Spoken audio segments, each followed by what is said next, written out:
Hello viewers, আসসালামু আলাইকুম। আশা করি আপনারা সবাই ভালো আছেন। আলহামদুলিল্লাহ আমরা ভালো আছি। আজকে আমার আম্মু দুপুরে একটা নতুন একটা রেসিপি রান্না করছে। এই যে দেখুন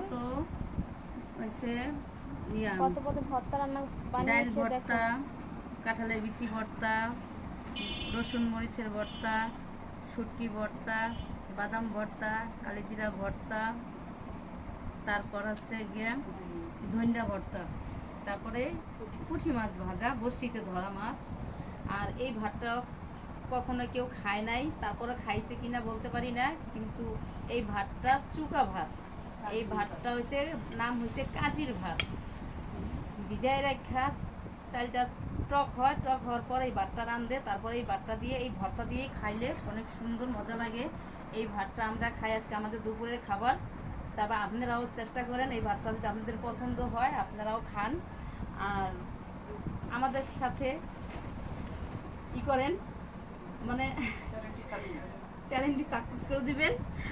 আর ভালোবাসা রান্না, আর খেয়ে দেখবেন যে খাবারটা কিরকম লাগে, তারপরে ভালো লাগলে বলবেন, বেশি বেশি করে আপনাদের রান্না করে দেখাবো। আমাদের এই রান্নাগুলি যদি আপনাদের কাছে ভালো লেগে থাকে অবশ্যই সাবস্ক্রাইব করবেন এবং রান্নার রিভিউ দেওয়ার জন্য কমেন্ট এবং লাইক দিয়ে যাবেন। আশা করি আপনাদের কাছে আমরা আরও ভালো ভালো রান্না দেওয়ার চেষ্টা করব। এটা কিন্তু কাজির ভাত। এটা এক সপ্তাহ চালটা ভিজিয়ে রেখে তারপরে এই ভাতটা তৈরি করা হয়। আর এখানে কত পদের ভর্তা বানানো হয়েছে। এই ভর্তাগুলি খেতে অনেক মজা। আর এই ভাতটা গ্রামে মা চাচিরা, আমাদের নানি দাদিরা এই ভাতটা আগে বানিয়ে খেত, এজন্য আজকে আমরা বানালাম।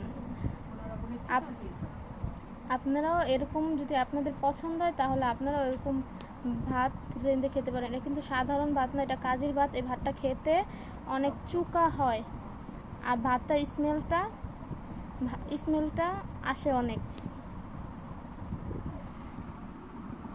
আর এই পুঁটি মাছ নদীর থেকে ধরে আনছে।